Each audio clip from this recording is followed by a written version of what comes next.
My father was rushed to the hospital, which called me back to my family home. 2 months later, when I returned, it wasn't my husband who greeted me, but a stranger. I was struck by the unfathomable reality. Who was this woman? Why is a complete stranger in my house?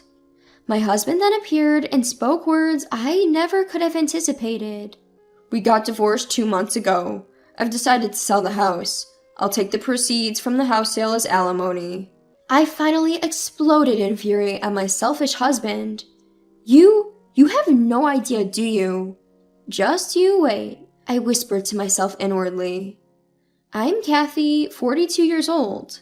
It's been 3 years since I rushed into marriage on the brink of turning 40. The once fiery passion of our newlywed life has now completely cooled. My husband Bob is 2 years older than me. He has changed drastically. Where has the kind man I knew in our newlywed days gone? His transformation is so dramatic, I want to shout it out. Just leave him, right? You might think so, but for me, there was a reason I couldn't make the leap to divorce. That reason was my father. I didn't want to worry my father, who lives alone back home. My mother passed away before I got married. At that time, I didn't have a boyfriend and was far from married, let alone being able to show her grandchildren.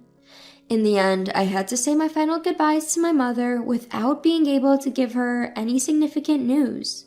From that experience, I couldn't help but think, I don't want to cause any worry to my father. If I got divorced now, it would be more than just a worry for my father.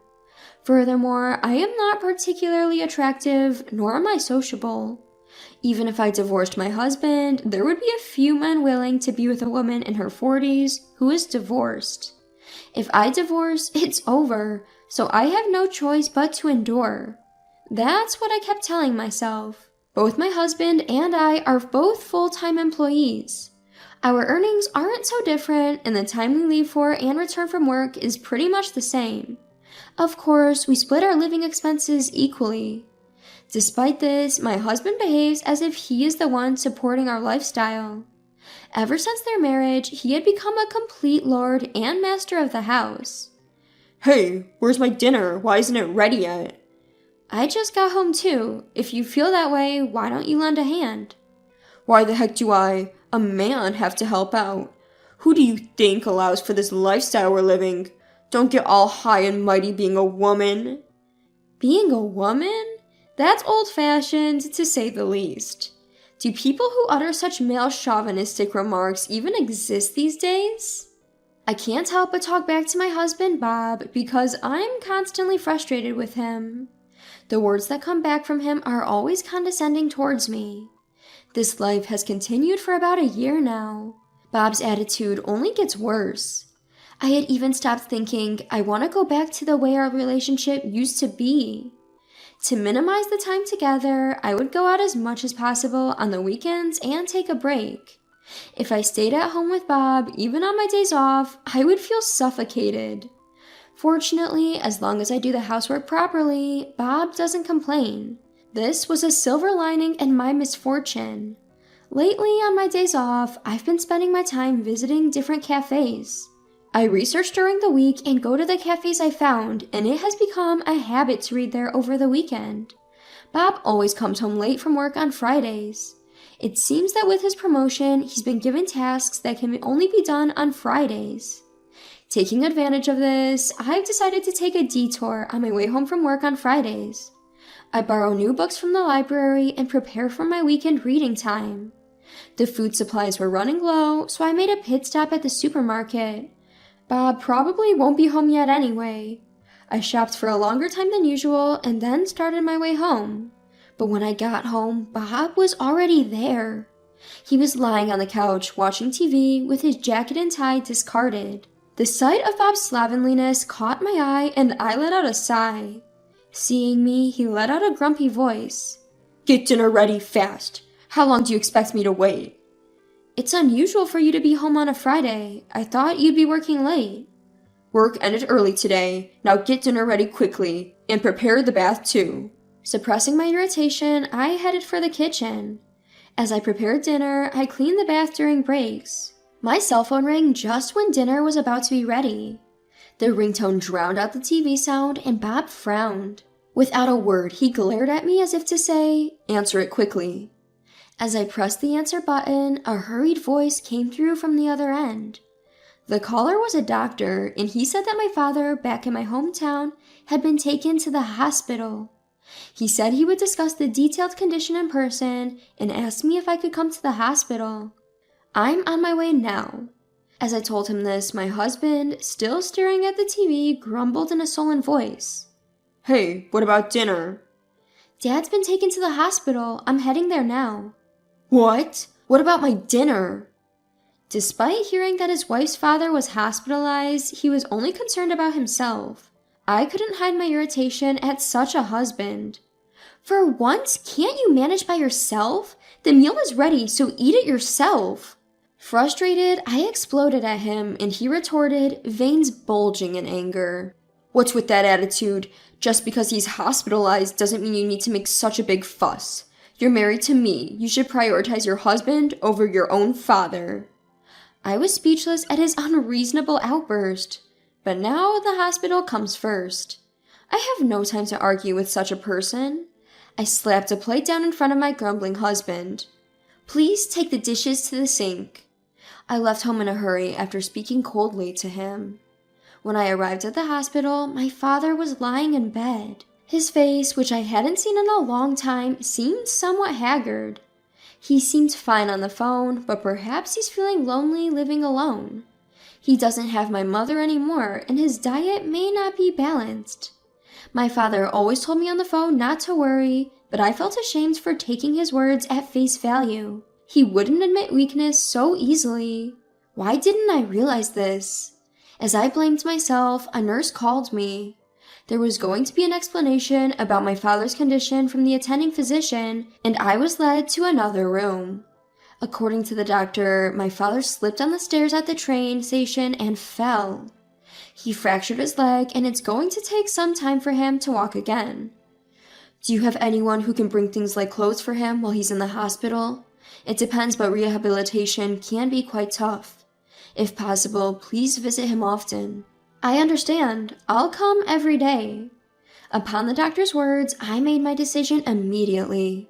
It takes 2 hours one way from home to this hospital. It's tough to visit every day, so it's more realistic to commute from my parents' house. That means I need to make various preparations. Waiting for my father to wake up, I left the hospital. I got home around noon on Saturday.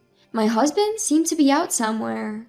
When he returned in the evening, I explained the situation to him. I have to go to the hospital to take care of my father, so I'll be going back to my parents' house for a while. But as expected, he wasn't pleased. "Then who's going to take care of me?" "You're a grown man. Can't you take care of your own things? Even when your father-in-law is struggling, all you can think about is yourself. Don't you have a little bit of intent to cooperate with me?" "There's no way that's true. It's only natural for a wife to take care of her husband." I was fed up with my husband's usual comments. Frustrated, I made this proposition. "Why don't we move my father to a hospital here? That way I can visit him while doing the house chores." "Great, do that." "But in return, you should let my father move in with us after he is discharged. We have to keep an eye on his condition with regular doctor visits." Upon hearing the word "live together," my husband made a clearly disgusted face. "No way. Absolutely no way we're living together." "Then let me return to his home." In the end, Bob said, "Do as you please," and ended the conversation. I contacted my job, completed the necessary procedures, and returned to my parents' home. The daily hospital visits were tougher than I had anticipated. That said, my father was doing his best too. I couldn't afford to whine. Motivated, I continued supporting my father. Perhaps due to his age, my father's condition did not improve much. Before I knew it, 2 months had passed since I moved back to my parents' home. I need to return home soon. My father's discharge still seemed a while away, and the seasons were starting to change. I need to switch out my clothes and bring some new ones. Assessing the situation, I decided to return home once. However, the person who greeted me when I got home after such a long time was not my husband. A woman's voice was coming from deep within the room. Bob, are you back? Shocked by this unexpected event, I froze. Bob, you're here, aren't you? Bob! Apparently finding it odd that there was no response, the owner of the voice peeked out of the room. You're not Bob? Who are you? To the woman who was stunned with surprise, I retaliated confidently. Who are you? What are you doing in someone else's house? Someone else's house? This is my house. At the woman's declaration, I nearly collapsed. Panicking, I went out to the porch and checked the nameplate. No mistake, this was my house. What on earth is happening? While I was unable to fully grasp the reality, my husband appeared nonchalantly from the entrance. You! What the hell is going on here? As I confronted him fiercely, my husband widened his eyes. Why are you here? I came back once to get a change of clothes because it seems like my father's discharge is still a while away. More importantly, who is that woman? It's your fault for not taking care of me. She'll be taking care of the house from now on. My husband blurted out something inconceivable. Oh right, we got divorced 2 months ago. Divorce? What's that about? I haven't heard anything. Of course you haven't. I made all the decisions myself. What do you mean? Well, we're divorced. I'm planning to sell this house soon. I'll take the proceeds as alimony. But this house isn't in both our names. Half of it is mine to begin with. It's your fault for neglecting the housework. Give me all the proceeds from the sale. I haven't even signed the divorce papers yet, and yet we're divorced? Anyway, we're divorced. Grab your stuff and get out of here now. At his selfish words, my patience snapped. You don't know anything. At that, he looked at me with skepticism. What? Are you going to talk about property division? It's your fault for not fulfilling your duties as a wife.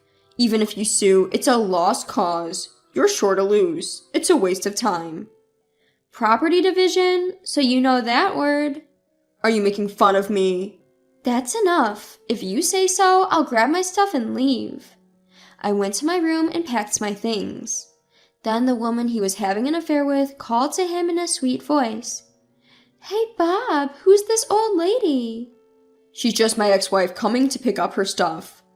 Oh good, I thought she was going to say, give me back Bob, haha. I could hear them laughing in the living room. Apparently she knew he was married and still dated him. Just you wait. While packing my stuff, I muttered this in my mind. I returned to my parents' house with my belongings and visited a local law office. After that, I went to a detective agency and asked for an infidelity investigation. There's still a lot to do. It seems like I'm going to be busy. My cell phone rang several weeks later. When I pressed the call button, I could hear Bob yelling, Hey you, what did you do? Alimony, what's this amount? $100,000? No matter how you look at it, it's crazy. I consulted a lawyer about what you did to me. I'm saying I'll settle for $100,000. Isn't that still on the low side? Huh? Where? Did your sense of money go crazy because of the shock of our divorce? Listen to me, I will never pay alimony. I could picture him standing defiantly. Just the thought of shattering his arrogant attitude makes me incredibly happy. I purposely took the roundabout way. If you say you won't pay, that's fine, but I bet you, who are always concerned about what others think, will end up paying alimony. Just as expected, Bob started getting more frustrated on purpose. Stop spouting nonsense. You sound like you want alimony from my wife. She shouldn't have to pay you a dime. Just because you're single now doesn't mean you should hate on married folks. How greedy can one woman be? That's why you got divorced. Wife? Huh. So, you consider that cheating lady your wife already? Maybe you should watch your mouth before making fun of others. If I wanted to, I could take you to court, you know. What? What did you say? Bob seemed to be at a loss for words after hearing the word court. Hey, what crime are you accusing me of? I married my current wife after we got divorced. I haven't done anything wrong. Sorry to break it to you, but I've already investigated your affair. I hired a detective and have all the evidence, so don't even try to deny it. What?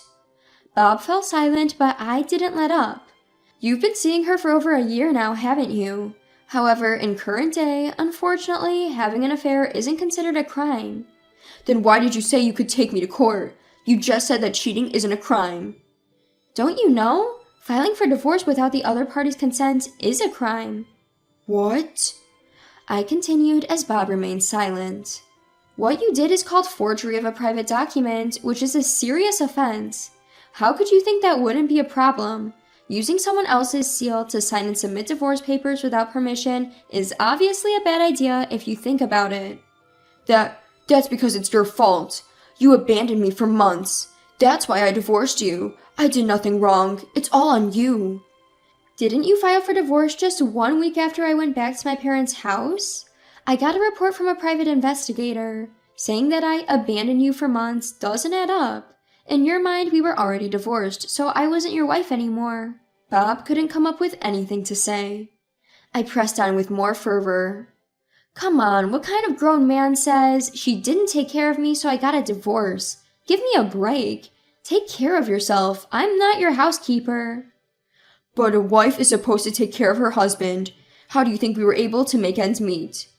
Cut the crap. What era are you living in? Your salary is pretty much the same as mine. We even split the bills 50-50.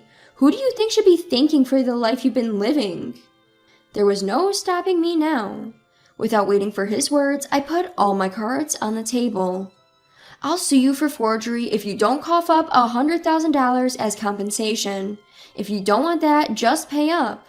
And of course, I'll make sure to get a proper compensation from your mistress too.